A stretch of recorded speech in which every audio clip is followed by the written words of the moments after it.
Halo semuanya, perkenalkan nama saya Meliana.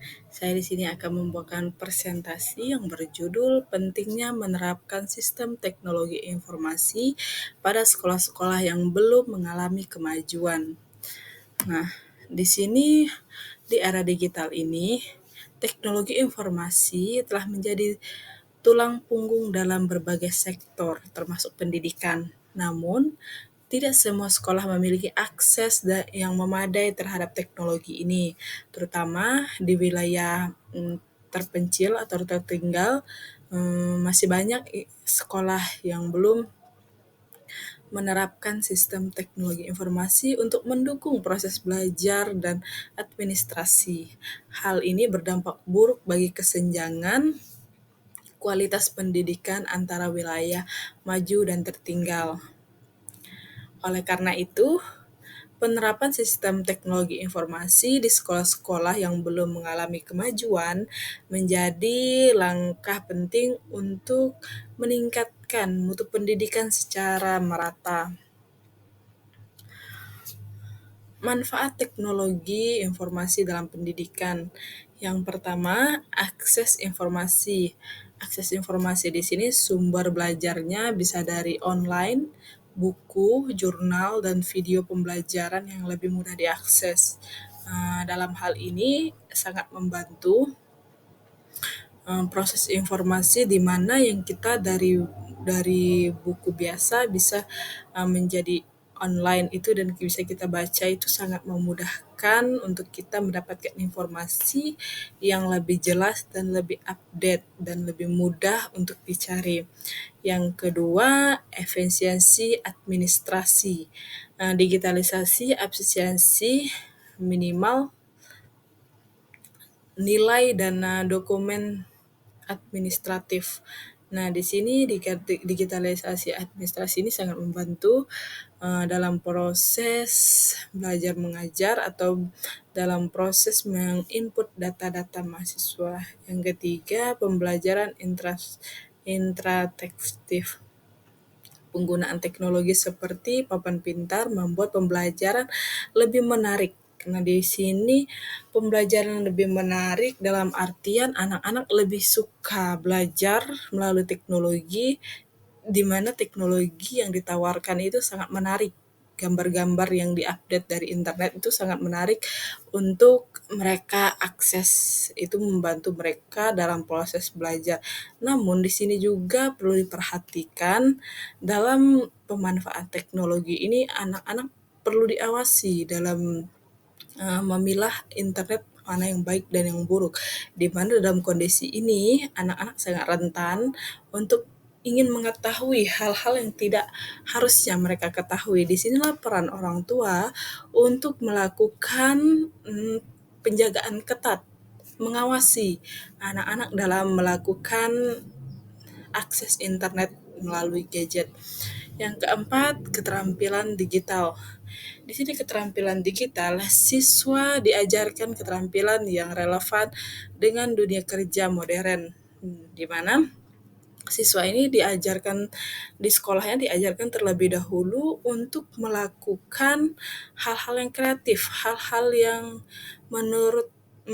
menurut guru atau yang lainnya inspiratif melalui internet ini.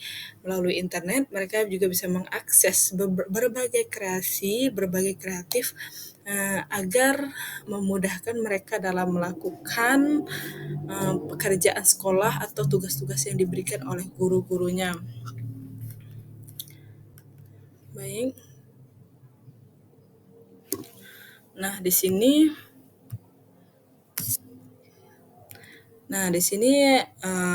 ada pendidikan karakter. Nah, di pendidikan karakter ini akses informasi merupakan sumber pembelajaran. Pembelajaran di sini seperti yang saya bilang tadi, di mana anak-anak lebih mudah dan lebih kreatif ya. Terus yang keempat, nah di sini tantangan implementasinya itu Ada 4. Yang pertama, infrastruktur terbatas, keterlambatan internet, dan perangkat keras. Di sini keterlambatan internet dalam artian di mana setiap daerah itu, setiap internet itu berbeda-beda, kualitas internet yang berbeda-beda, dan di setiap daerah juga tidak mendapatkan perangkat keras berupa seperti komputer yang disediakan oleh pemerintah.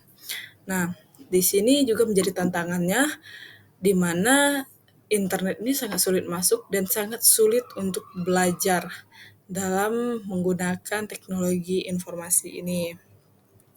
Yang kedua, kurangnya pelatihan. Guru dan staf belum memiliki kemampuan memadai.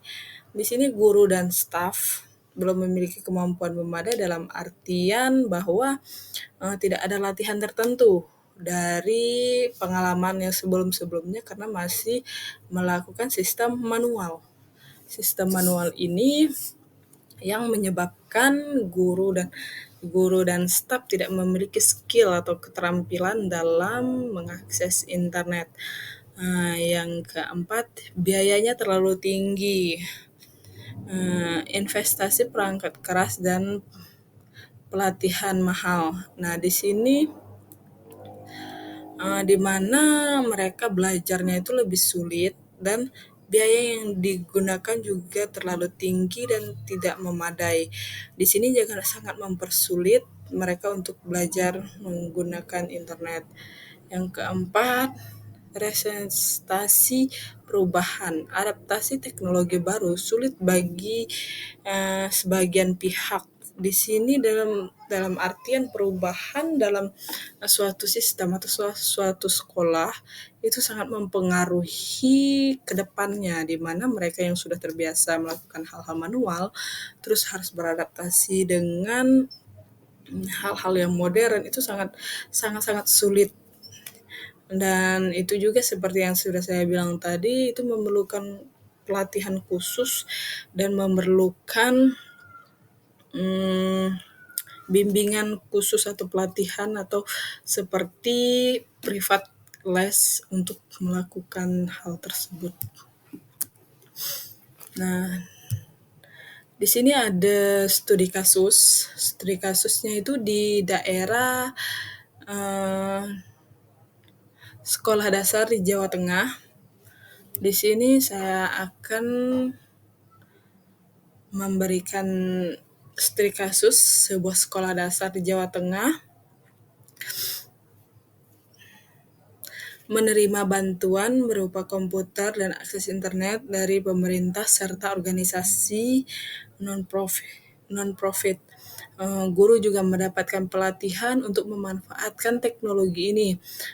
Salah satu program unggulan adalah proyek kolaboratif siswa, di mana mereka membuat presentasi kelompok menggunakan aplikasi daring. Program ini terbukti meningkatkan kemampuan kerjasama dan keterampilan digital siswa. Nah, di sini program pemerintah di Jawa Barat menurut saya ini sangat-sangat bagus karena dapat membantu proses belajar mengajar dan membantu guru-guru yang belum pernah mengakses internet atau guru-guru yang sudah terlalu dalam tanda kutip tua dan tidak memahami internet. Ini sangat-sangat membantu program pemerintah yang seperti ini. Terus di sini ada studi kasus kedua yaitu sekolah menengah di Papua. Nah, sekolah menengah di Papua ini di sebuah sekolah menengah bermitra dengan perusahaan teknologi komunikasi untuk mendapatkan akses internet dan perangkat tablet. Program ini melibatkan siswa dalam tugas membuat jurnal digital tentang budaya lokal mereka yang kemudian dibagikan melalui forum daring. program ini membantu siswa meningkatkan keterampilan kolaboratif, memahami budaya lokal, dan belajar memberikan umpan balik yang konstruktif. Nah, di sini di mana program yang di Papua ini programnya mahasiswa menengah, sekolah menengah di Papua ini sangat bagus, di mana sistem daring ini sangat membantu untuk mempublish apa yang sedang kita kerjakan atau apa yang sudah kita hasilkan dengan sangat mudah. Di mana era digital sekarang, dalam hitungan detik kita bisa mempublish apa yang kita inginkan. Dan kita juga bisa memberikan cashback kepada orang yang kita lihat atau memberikan komentar bagaimana baik atau buruknya dalam setiap program atau dalam setiap proyek yang mereka lakukan. Nah, di sini ada solusi untuk mengatasi kendalanya itu ada 4. Yang pertama, kerjasama pemerintah dan swasta. Nah, di sini tadi sudah saya jelaskan bahwa kerjasama pemerintah dan swasta itu sangat penting, di mana sistem pemerintahan, kolaborasi antara pemerintah dan sektor swasta sangat diperlukan untuk mendukung infrastruktur dan penilaian. Pemerintah dapat menyediakan subsidi, sementara perusahaan dapat memberikan perangkat murah melalui program CSR. Pelatihan guru dan staf harus diprioritaskan agar mereka dapat memanfaatkan teknologi dengan baik. Edukasi juga penting, mengurangi resensi terhadap perubahan teknologi. Nah, di sini program pemerintah dan swasta di sini menurut saya ini sangat bagus. Dan juga pelatihan guru dan staf, pengadaan perangkat murah, peningkatan kesederhanaan ini sangat bagus, di mana kolaborasi ini sangat didukung pastinya oleh masyarakat di sekitarnya. Baik, kesimpulan yang saya ambil dari materi presentasi saya di sini, di mana penerapan teknologi informasi di sekolah adalah langkah strategis untuk menciptakan pendidikan yang inklusif dan merata. Dengan dukungan dari semua pihak, transformasi digital di dunia pendidikan dapat diwujudkan. Teknologi tidak hanya meningkatkan kualitas pembelajaran, tetapi juga membekali siswa dengan keterampilan yang dibutuhkan untuk masa depan. Nah, di sini menurut saya sangat bagus perkembangan teknologi pada saat ini, di mana perkembangan ini lebih ke arah bahwa Indonesia menuju mengupdate sistem teknologi mereka agar lebih baik dari negara-negara tetangga. Di sini program pemerintah pada saat ini, di mana kita tidak boleh ketinggalan dari negara-negara lain untuk memajukan negara kita sendiri. Dan presentasi yang saya bawakan ini, di mana saya mau supaya kita semua menyadari bahwa pentingnya sistem teknologi untuk belajar itu dibutuhkan dan juga bisa diterapkan dalam lingkungan sekitar kita. Seperti kita juga bisa mendapatkan penghasilan dari teknologi informasi atau dari informasi dari digital atau apapun, yang intinya adalah sistem informasi atau dari internet. Itu sangat memudahkan perekonomian kita agar lebih maju, apalagi kita sebagai pelajar atau mahasiswa. Di sini kita tidak diharuskan untuk kerja seperti buruh bangunan atau apapun. Kita bisa lewat lewat perangkat keras seperti handphone, laptop, eee, atau komputer, kita sudah bisa mendapatkan uang uang secara cuma-cuma, ibaratnya tidak mengeluarkan tenaga. Itu sangat membantu penghasilan kita sebagai pelajar atau mahasiswa. Nah, di sini yang saya mau sampaikan poin pentingnya, bahwa pentingnya belajar teknologi informasi itu agar kita tidak seperti dibohongi atau ditipu, agar kita bisa memilah mana informasi yang baik dan mana informasi yang benar yang dapat menguntungkan atau merugikan kita.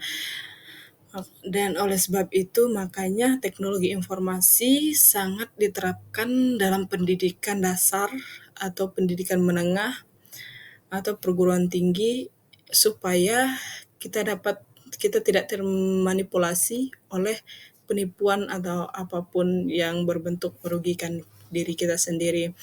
Nah, demikian presentasi yang saya sampaikan. Jika ada salah kata, saya mohon maaf. Terima kasih.